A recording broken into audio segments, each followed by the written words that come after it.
Hello, I'm Terrence McNally, and welcome to another newly recorded episode of Free Forum, a world that just might work. I'll be joined today by ARLIE HOCHSCHILD, Professor Emerita of Sociology at UC Berkeley, and author most recently of Strangers in Their Own Land, Anger and Mourning on the American Right.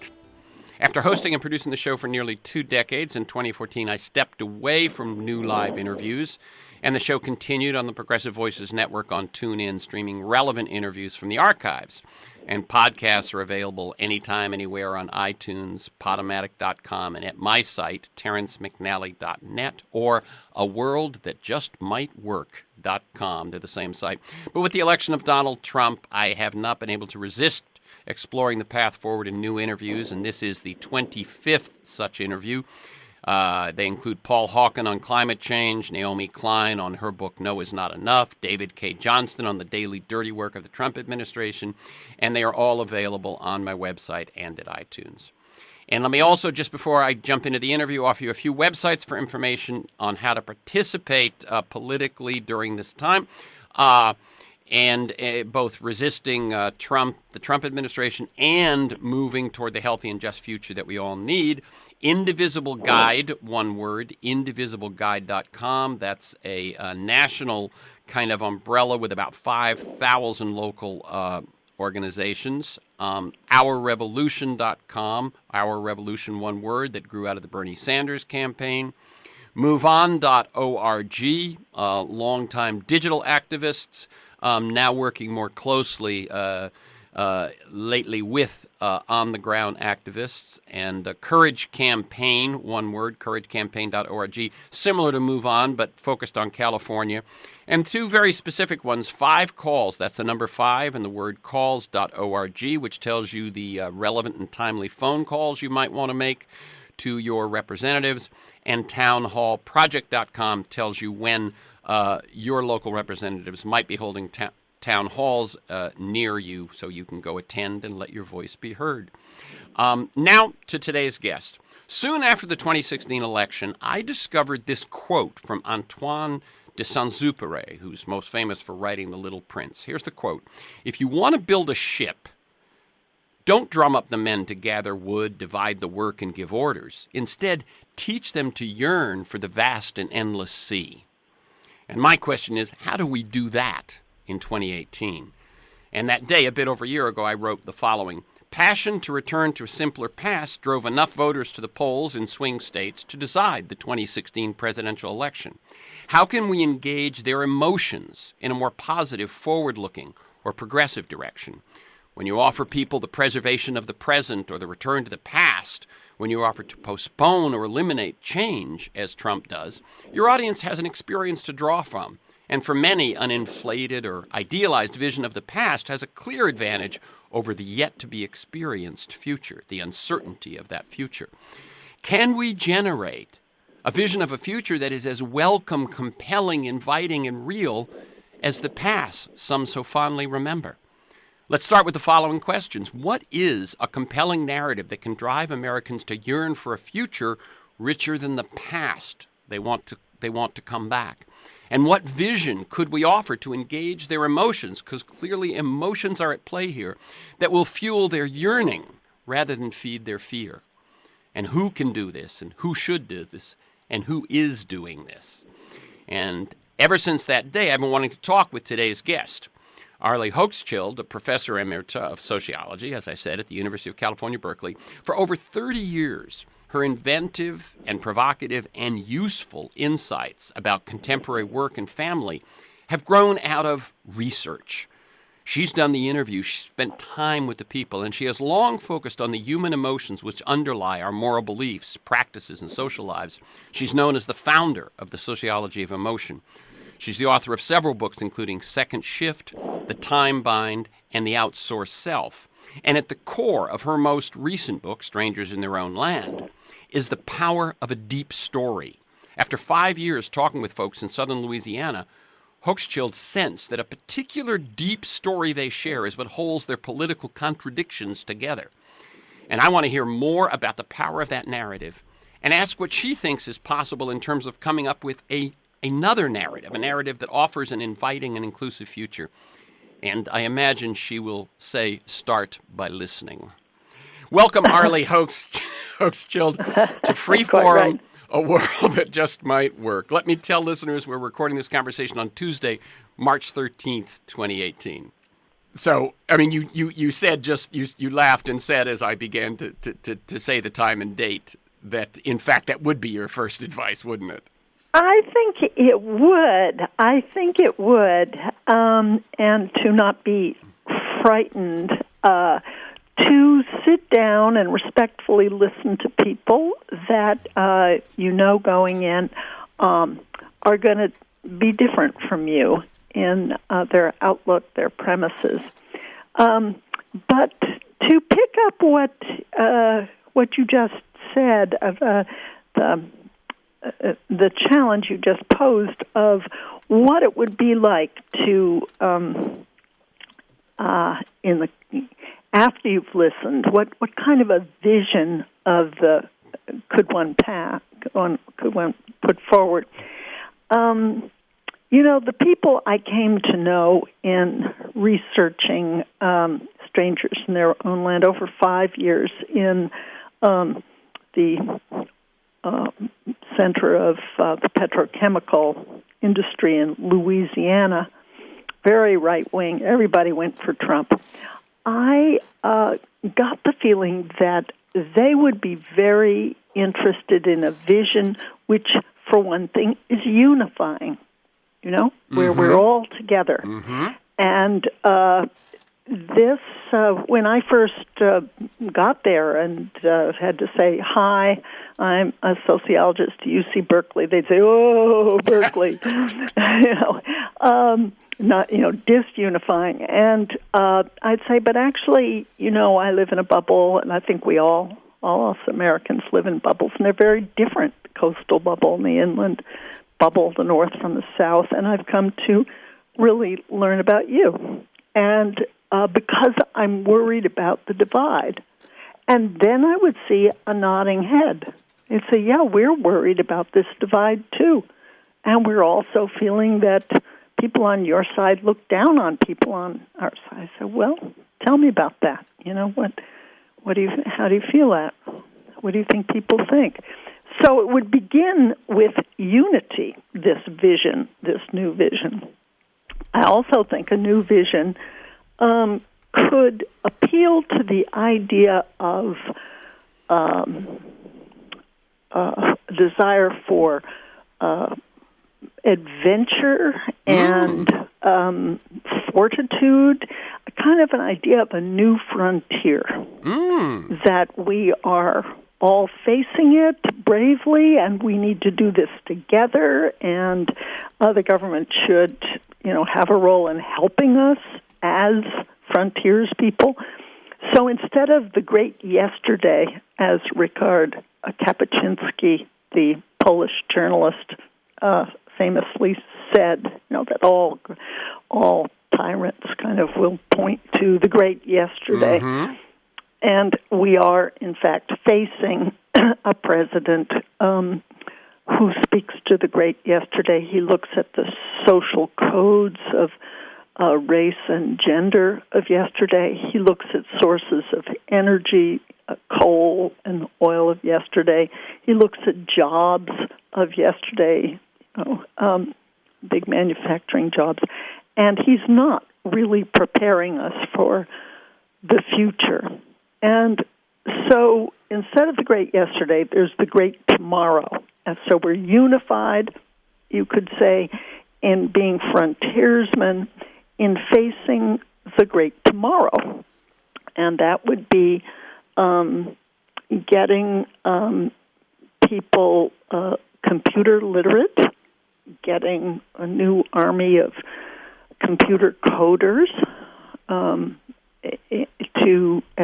and new training to go on. Actually, the French President Macron has said in a recent speech at the World Economic Forum in Davos that he was going to institute lifelong learning for all French citizens.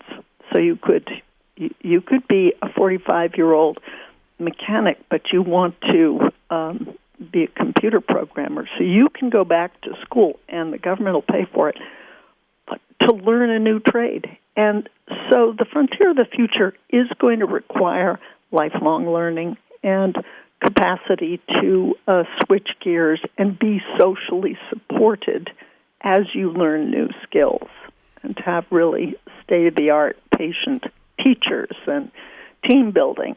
I mean, I think what we could build up is an image of this new frontier as invitational and is calling for the best moral qualities we have. What I think is happening is that people are looking backward because they're afraid of looking forward. And what they're looking forward to are self-driving trucks. Mm-hmm. You know, what's going to happen to those unemployed truck drivers? Millions and millions. It's a huge industry. Right. And actually, oil rigs that used to take, 20 people on a rig in the Gulf of Mexico, they're automating them. Now it'll be down to 5. So even in the industries that tend to attract kind of Trump loyalists, they're facing automation, and they know it. This isn't a surprise, but it's terribly frightening when you don't reconceive of it as a frontier that we're preparing for as a country as a whole. Yeah, no, I'll tell you what, that's a few things happened as you were saying that. One, of course, when you say new frontier, one can't help but think of John Kennedy. And that was a shift of generations from Eisenhower, much his senior, middle of the country, Kansas, military, and post-World War II to that shift to young Catholic Kennedy. And I think that that there was, we don't feel it now, but you and I both were present at the time.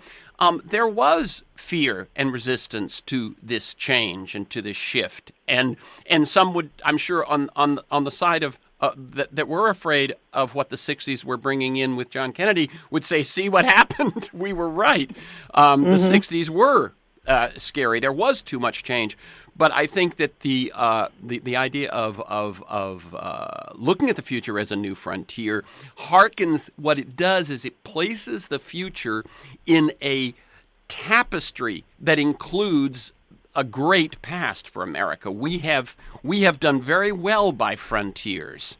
Mm-hmm. That's right. You tap into traditional American history, traditional American qualities, and so on.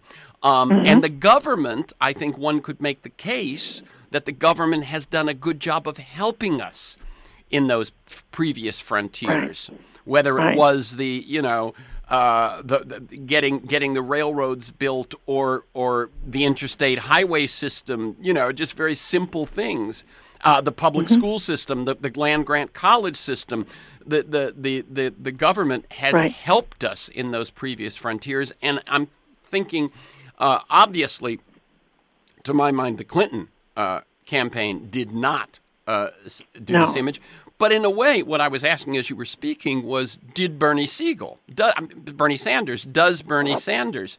And to some extent, I think he can't quite get there because his focus is so much on righting the wrongs he sees that are going on right now. Yes. Right? Yes, in other words, I think that's right. Actually, in my 5 years of research for strangers in their own land, I saw quite a few nods to Bernie Sanders.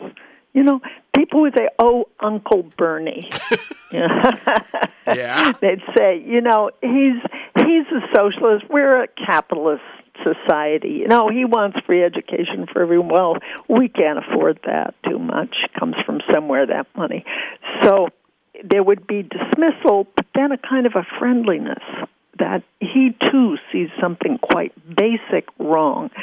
And returning to your question of a vision that would work, I think the vision that would work would have to acknowledge that we have been going down the wrong path, that in some regards, and that you can't just let factories go out of business and leave whole rust cities and degrade the life of farmers and let blue-collar salaries sink so that people are working 2 and 3 jobs. You can't just do that and not say, "Hey, we've got real problems. We've got to fix them. We've been going down." I think Trump was right to kind of acknowledge the bad news, and that Hillary was wrong to say, "Well, just a few fixes here and there, but we're basically doing fine." People didn't relate to that. Now, I don't know how many of the folks you were talking to watched the last debate, but what struck me was at that point, and it was at that point, it was looking like she was favored and so on. But I watched Trump basically say one thing over and over again in the last debate, which was, she's been there for 30 years. Look at how things are going. It's not going to be any different. And no matter what she said, that seemed to me to, if you will, trump everything. That's right. And I think you are absolutely right that what one need, and when you, I mean, we're gonna circle back and get more into the stories that you learned and the stories you heard and so on in your research and so on to flesh out what we're talking about. But we've jumped into this question, so I'm going to keep with it, which is that one of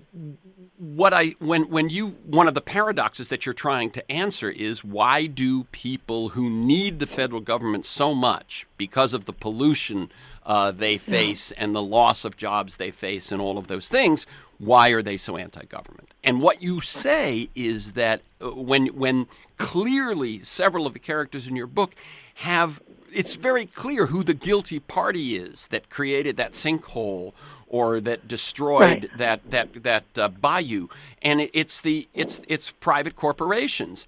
But what they see, which is the same thing I see, is that the government has been bought by those corporations. It isn't. That's exactly right. And so and they feel, the people I came to know who became Trump supporters, felt about state government that it was corrupt, and it had taken on, in fact, the moral dirty work of the companies. But and when I would ask them, why aren't you mad at the companies? Why are you mad at the government? They'd say, well, our tax dollars support the salaries of the people in the government, state government, Louisiana government, that is giving out permission slips to pollute public waters with toxic waste. And why should we pay that money to them? That's why we hate the government more than we hate the companies. Yeah, no, it's interesting. It's that I have no control, or I feel I have no control over those private companies, but I have a little control over the government. And as you say, yes, if my tax money is the only thing that I might get out of this, that I realize that the game is being played on a field I'm not even on. If my tax dollars, those few tax dollars, I'm going to get back, at least give me those. And so it's quite interesting, because I, as I said, and I believe you too, probably feel the analysis is the same. That when I and I've read your writings, when we fault the Democratic Party, it's because they have become beholden to the same funders as the Republicans. Only they make the case that they are different. They make the case that they are the force against those private corporations or against Wall Street, our protection. And in fact, we see, and these folks down there see, it's not so much the case. Right. So there's a possibility for alliance. Yeah. that Indivisible, needs to go for. Hey, we both don't want bought governments. Yeah. We want governments who are servants to protect the people, and we want good government. And the longer I talked with people, and in a kind of trusting, open way, the more they weren't against government per se. They were against corrupt government. The same thing I'm against. Yes, exactly. Yeah. No, yeah. And you a point lot out of common, and there are a lot of people who, I think it's 1 out of 4 people that voted for Trump would have voted for Bernie Sanders if he had in the primary, if he had been the Democratic candidate. Well, now that's a group we ought to be talking to each other. Yeah. No, I think about this new narrative. Right. Yeah. Right. And I think Bernie, to his credit, is and not to rehash. In other words, I want to get deeper into the future and into these people, and not rehash the election. But I often felt that if you looked around at a certain point during that campaign and saw that there were 2 candidates who were drawing crowds of 25,000. You'd think, well, those probably should be the 2 candidates. Right, I know. And it played out that way on the Republican side, but not on the Democratic side. That's right. And that's I mean, right. When it comes down to it, passion, going again to all of your work, where emotion is a critical player in all of this, whatever we may think about social groupings and demographics and all of that. That passion is what gets people to the polls. It's what gets them to get their friends to the polls, and one side had it and the other side did not. One thought I had, again, this is what I thought we'd get to at the very end of the conversation. Was this one, as I was driving to the studio today, I'd prepared the interview and everything, and suddenly this thought came to me that we know that Trump's victory was very narrow, that it basically was 3 Rust Belt states, 110,000 voters spread over those 3 states and so on because of the Electoral College. Perhaps there was, the Russian interference and the fake news made a difference, so on. It was a close election. But one thing that's interesting is that without Trump's victory, had he not, whatever the circumstances were that pushed those 3 Rust Belt states into his column, had he not, without Trump's victory, we would still have had these ruptures in our culture. We would still have had the need to heal this. We would still have had the need for this new narrative, and not just a narrative. And I hope that people understand when you and I are saying that, we're not just saying an advertising message. We're saying that you actually live that narrative, that you mean it, right. That it's not it's not just messaging, but it's actually we are going to do something about it. But had he not won, your book would have gotten very different, and Vance's book would have gotten very different receptions, I think. And this need that you're citing, and that I absolutely agree with, of healing these rifts and getting people who need what a good government can bring them to not hate it because it's been sullied, that would still exist. That's right. And actually, if Hillary had won, I think what you're saying is we'd still be stuck with this great division. Yeah. And so actually I think both Hillbilly Elegy and Strangers would still be relevant because they're focused, on this rift. Yeah, but I'm saying people wouldn't have paid as much attention to them. Maybe not. Without getting the slap in the face. In other words, still his populist rise would have. Obviously we know that had she won, you'd still say, but my God, how did Trump get so many votes? And you'd look at your 2 books as one of the ways to talk about that. Right. But why are so many people dead set against her? And I think why is she being so heavily criticized and unable to rule? It would. But so I'm not saying I'm glad about. Turn. Yeah, I'm not saying I'm glad about his victory, but I'm saying that the problems were there. He is a symptom. He is not the cause. I think that's very wise. I really agree with that. I think that's an excellent point. And people are increasingly voting their social class and their region, I think, more than before, so that you're not, when you say I'm voting Republican, and their gender, so race, class, gender, and region. So when we talk about healing the divide, we need to get people together who have come from different regions, classes, genders, and races, and talk about this new narrative of a new frontier, a unifying a kind of narrative. How would it actually work out in reality? How do we want it to work out? So we would need to get agreement across these differences that express themselves as party differences, but underneath are differences of this other sort.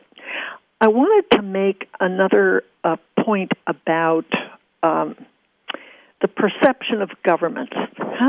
What's going to be the role of government in this new frontier?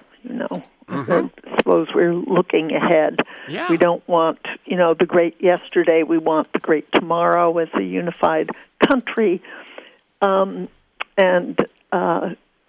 let's say, we had some leaders that really got behind this. How can we honestly make this work for real? We would have to encounter people's ideas about government as constraint. A lot of the people I came to know in writing Strangers felt, regulations, we're regulated to death, and these useless bureaucrats are coming and imposing regulations.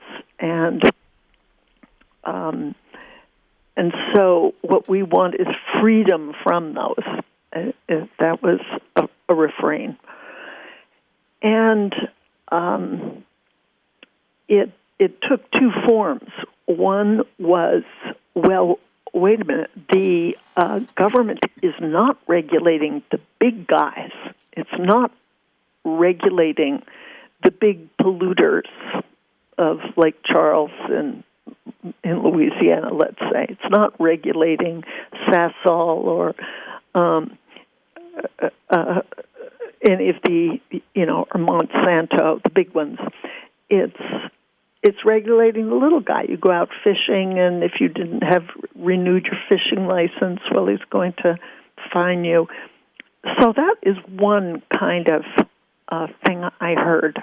Let me chime in something that I've noticed over the years, which I think plays right into this, which is that in the current situation, so I think that one of the top things that can bring people together is campaign finance reform and getting money out of politics, and I think it's one place Bernie, as you recall, always led with that. Whatever he ended up with, he always led with that, and I think that's something. Right. But here's the experience I've seen. I've worked a lot on environmental issues, and I'm just going to choose that as an example. If you are making some new landfill rules, what will happen is that Browning Ferris in waste management, the big players, will oppose them until they're inevitable. Once they're inevitable, they'll write them. And, right? Yeah. And I think that is what goes on. So what happens is regulations get written to suit the biggest players. Right. And set up. And by the way, that's what's going on with the current weakening of Dodd-Frank. Is that the regulation which was to handle the too big to fail banks ended up hurting some of the community banks, and now what you have is a law which is going to actually, I think when you raise the limit to the limit that they're proposing, it will actually be, they may not be quite too big to fail, but they will be close. But it's that thing of the regulations usually are hard for the small to medium business to accommodate, never mind the individual fisherman. Right, right. Excellent point. And Bob Reich has written a book called Saving Capitalism. Yep. This is the former Secretary of Labor under Clinton, Robert Reich, and it's an excellent book because it points out that actually, we don't have to be against capitalism. What the right is doing is conflating big capitalism with little capitalism. That's right. And that a lot of what's happening is actually going to be hard on and shut down small businesses by empowering the big ones. Yep. So, and he looks into that in that book. Made a similar point in Super Capitalism, a book from a few years ago, in which he said the golden age of this past that we look back to, while it wasn't golden for people of different races or different gender right. persuasions, perhaps. But what is considered that sort of golden age was a time when there were countervailing forces, when right. unions were strong right. and government was strong, and it was the dynamic tension between those that produced right. the ideal situation. And also produced the Powell memo, which ended up producing the power of the right, which has now weakened the countervailing force. So to go back to the new narrative that we need and what the new frontier would look like and how we could do it as a whole country and unify the country, it would be to pull forward some things from the recent past into the future, things we've lost, and that would be a balance and a system of checks and balances. In a sense, we used to have unions and government watchdogs counterbalancing big, powerful companies, and we have, as you say, lost that balance. So in envisioning a future, we need to envision checks and balances. Yeah, it's and I think what you're saying interesting is that when most people hear the term checks and balances, they think of civics and it being within government. But you're saying no, checks and balances actually exist around government as well. Right. That's right. There are checks in our systems, which the unions were, which reform of campaign finance could be, and so on. Right. So that when and it's when you get those forces, and I think that it's a bit subtle, but I think it's something which there are so many metaphors for how things thrive when there is a balance of forces. It would be silly to say, but there are sports analogies. There is a reason that all of the major sports league have gone to try to come up with some sort of parity through the draft or through salary caps and things. So that there isn't just a few top teams that dominate everything for long times. I think that's a metaphor that a lot of folks can understand. Right. I think that's right, especially when you think that most of the economic growth are the small startups and businesses. Right. So the new narrative should say, let's give them a chance. Yeah. And in order to give them a chance, we really need checks and balances to make that the positives of that continue. Yeah. I want to circle back to an idea of what we can say to those who say, well, the government is just imposing terrible constraints on us. It's taking our freedom away. Right. Let me just frame that again for listeners. What you're saying is that if government is perceived as a constrainer, and basically what you get from government is regulation and taxes, things that are being taken from you, either liberties or your money, how do you transform that to this notion that government is actually empowering you? Potentially empowering and for the good and in service of citizens. I followed around in my research for strangers in their own land. I followed around a man named General Russell Honore, who was the hero of the victims. He was the rescuer of the victims of Katrina, right? Katrina, right, in New Orleans, and four-star general, extraordinary person. And he's now become a big environmentalist and has started something called the Green Army in Louisiana. It's small. It's small because of the power of oil, and they're up against the power of oil. But they're a very brave band of people, and I've dedicated my book to them.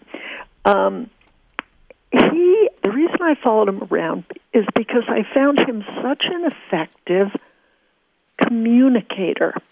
Now, I'll give you an example. I was in Lake Charles watching him give a talk to a bunch of businessmen, very, very conservative businessmen. And for them, the big symbol was freedom. We don't want constraints. We want freedom to grow our businesses, freedom to get rich, freedom from onerous government regulations, freedom, freedom, freedom. And so he's an environmentalist, and he's trying to get them interested in environmentalism, which they conceive of as a constraint on their freedom, okay? So he gets up, and he says, I woke up this morning, and I looked out at Lake Charles. I saw a man in a boat, and I saw that man had his fishing line out, and he had his bucket ready. But that man is not free to pull up an uncontaminated fish. And I thought to myself, I've just listened to a genius. What he has done is to take their symbol, and he doesn't oppose that symbol. He stretches it to a new situation they hadn't thought about. These men love to fish. They love to eat fish. You know, gumbo, jambalaya, they're big fish lovers. But they hadn't thought of freedom as the freedom to eat an uncontaminated fish. So he did what I came to call a symbol stretch. You take a person's symbol, you honor it. You just apply it to something they're not thinking about. Hey, the government could make me freer by regulating polluters. That's right. That's right. Well, and there was a time probably before that pollution got in there when you were free to get that fish. And that uncontaminated fish. And then the freedom of the polluter to pollute took away your freedom, and now you need someone to help you get that freedom back. Exactly. No, I like that. Anything else from him? Because I think you're right. It's finding these people that are able to embody the new frontier and communicate it in a way, remember the words I used, inviting. In a way what? And are able to communicate it in a way. Right. And then I was saying the way that I suggested at the top, an inviting vision, a compelling vision, an open and inclusive vision, rather than, something which seems there isn't room for you. Another way that I think we can employ this symbol stretching that I saw the general doing is to think about patriotism in a large way. The people I came to know over the 5 years of really getting to know them, visiting them, going fishing with them, and they all loved America, and they all felt extremely patriotic. You saw American flags on a lot of mailboxes. You saw them on clothing. You saw them on motorcycles and trucks, American flags. People felt very, very patriotic. And when I would ask people, well, what does that mean to you? I'll give you an example. One man said, I'd die for my country. I would lay down my life for my country. That's how much I love America. And that's a big thing. That's really important. And so what if you said, yes, I really honor your patriotism, and doesn't patriotism also apply to honoring the Constitution, a system of checks and balances, a free press, an independent judiciary, a non-tyrannical kind of form of government? Isn't that what patriotism stands for? In other words, another symbol stretch. You take patriotism, but you say, hey, look, we're really worried about all this dissing of the New York Times and CBS and ABC and NBC, the whole, that's not patriotic. So I think that's a huge, big symbol stretch we progressives need to make to reach out to Trump supporters and say, look, we're patriots too, and let's look at the real values that are emblematic of patriotism in our case. Yeah, I mean, in other words, what was the revolution fought for, and what was the vision that the founders fought for and handed to us? An independent press. Exactly. Huge piece and of it. And a valued and honored independence. Right. That's right. So and that one you don't that, and want one just the press that agrees with you. That's right. And one that's tricky is that whole separation of church and state. Is a core value of the founders that, obviously has been lost and interpreted differently and so on. I wanted to jump on one thing you said about this. When Benjamin Wallace Wells wrote in the New Yorker about your deep story, he said, and I'm going to quote him, this story was that America, which was once characterized by hard work, was now characterized by cheating. The image that Hochschild chose was that of people cutting in line. Now, in reading your stuff, hadn't seen cheating, that particular concept. I saw the cutting in line, but I didn't see cheating. I myself, going back to the Bush-Cheney era, had thought that cheating would be a good way to characterize the behavior of Republicans and their wealthy donors, lying to invade Iraq, tricking people into signing for loans they couldn't afford, gerrymandering their districts, making it hard for people to vote, all of these sorts of things. And I thought, cheating is something which most, red-blooded Americans don't like. And would that have been a powerful, a compelling way of sort of looking? We're Americans. We don't need to cheat to get ahead. We're inventive. We're hardworking and so on. And yet they cheat. Now, it is interesting that he at least found the cutting in line was the cheating. Any thoughts about that, the power of that particular concept? For our listeners, maybe I should back up and say what a deep story is. Definitely. And how unfairness fits into it. One of the things I discovered and report in Strangers is that beneath everybody's politics, left and right, I think there is a deep story. But this is a book about the right's deep story. What is a deep story? A deep story is what feels true about an important, salient situation. You take facts out of the deep story. You take moral precepts out of the deep story. It's just what's left, what feels true about something salient. And in the right wing's deep story, you can tell it like a dream, sort of in metaphoric form. You're waiting in line. Yep. And at the top of the hill is the American dream. And your feet are faced forward, and the line hasn't moved in 2 decades. Actually, the people I interviewed hadn't had a raise in 2 decades. And they were retiring on less than they'd hoped to. And so, and in this right deep story, you're waiting in line for something you feel you really deserve. You have worked hard, you've obeyed by the rules, and in your mind, you don't begrudge anyone. You're a nice person. You go to church. And then, another moment of the right deep story, there are line cutters. Well, now, who are they?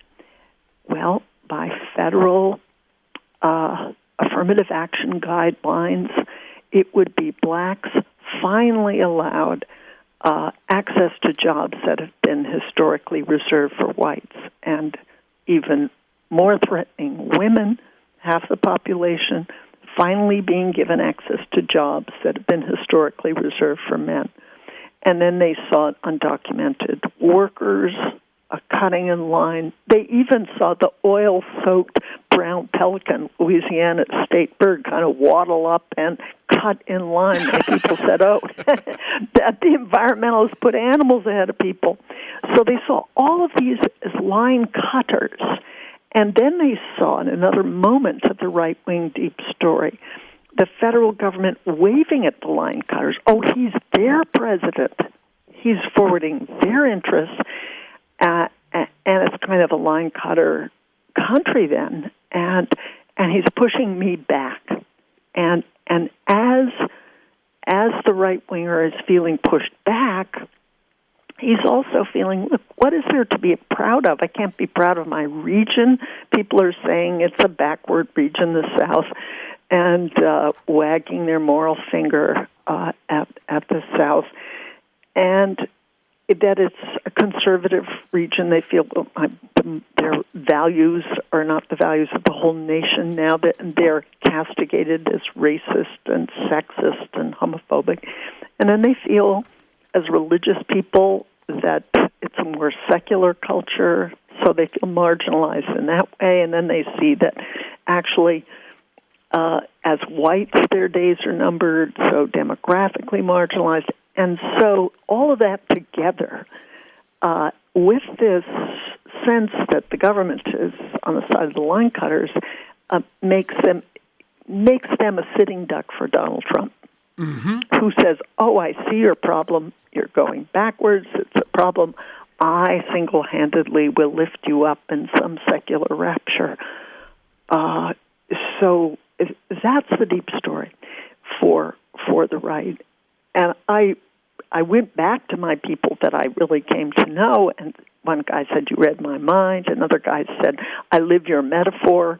And some woman said, well, no, you forgot about taxes. People who are waiting in line are paying for the people who are cutting in line. And so this isn't cheating. You were raising that issue. It's that it felt to them unfair.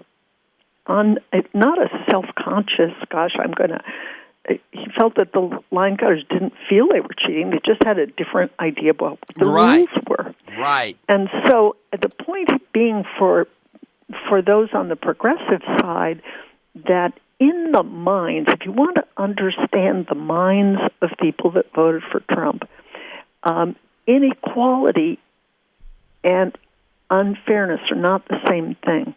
I think for a lot of people on the Democratic side, inequality itself seems unfair. Wait a minute, how did this happen? The top 1% own 40% of American money. That seems unfair. But to the people I came to know on the right, that wasn't unfair particularly.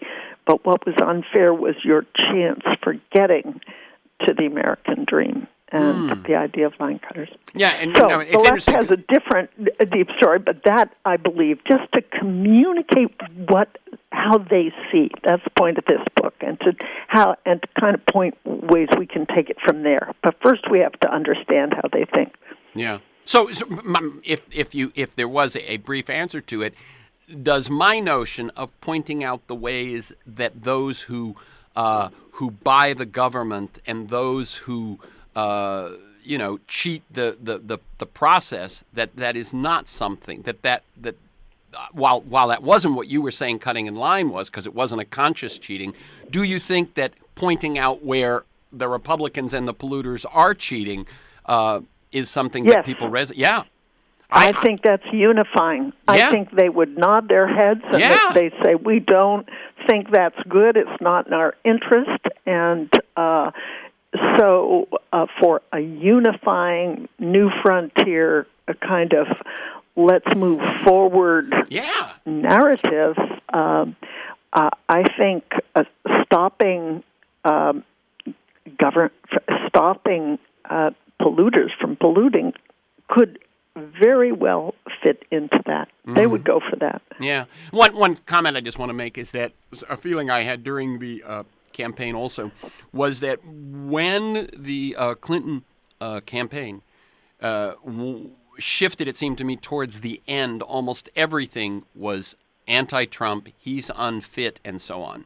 And my feeling at the time was that if I was one of your folks in Louisiana and I felt that I had been ignored by all the powerful people and my life had been made worse and I'd been put down, as you say, the North wagging its finger at me, and suddenly there was this macho billionaire TV star who said, I'm with you, I get you, of course you're going to say he's unfit. Of course you're going to. So that rather than being a warning, it was actually a further bonding of, I know why you're doing that. It's because he sticks up for me. That's right. That's right. At the end of my book, I describe going to a primary rally in New Orleans and looking at all the future Trump supporters. It was primary, and he won overwhelmingly in Louisiana, the primary and in the final election. But watching people's response to him, I had a feeling that I had been studying for 4.5 years the dry kindling, and now I saw the match. I saw how he made them feel recognized, especially white blue-collar voters, recognized, and seemed to be offering solutions. And it's not that they loved him. No, they saw every kind of flaw, but they forgave those flaws because he seemed to be speaking to them. Yeah. We can't ignore that. Not at all. That's, I think, that's to start with. We have to look at that. Let me share with you that when I'm not doing this, I work with organizations on communications. And in my presentations, I single out one particular slide, and I say, this is the most important slide on which everything else depends. And it says simply, human beings want more than anything to feel seen and heard. Right. That is true. I really feel that's true. And there's a power to it, as well as a dignity. And it helps humanize the listener. It's not just that you're giving something to another person by truly crossing what I came to call the empathy wall. It's that they are giving something to you. You're deeper as a result. There's somehow a humanizing that goes both ways. Oh, of course. In other words, if what humans crave is to be seen and heard, it only makes sense that seeing and hearing has to feel deeply ennobling and deeply gratifying. And I did read some of, and humbling. Your acknowledgments when you say, they gave me a great deal. And someone says, wait a minute, you went, you listened, you represented them, but you said, yeah, but they gave me their time. They gave me their attention. They let me in. And they let me in knowing who I was and knowing from the get-go that we weren't going to agree on most things. Right. And so that, hey, I was coming from the outside, from another political bubble, Berkeley, California. Yeah. And so it was extra generous on their part, Yeah. Yeah, and no, because I really appreciate appreciated that. They saw your T-shirt. They knew where you were from. That's right. That was the deal. Look, So, I was completely open with where I was coming from, and that was the marvelous part of it. So it became a kind of a joint project. How can we find some common ground here? Or even if there isn't much common ground, how can we respect one another? Yeah. I mean, I think there is a pre-political first step that the whole country has to take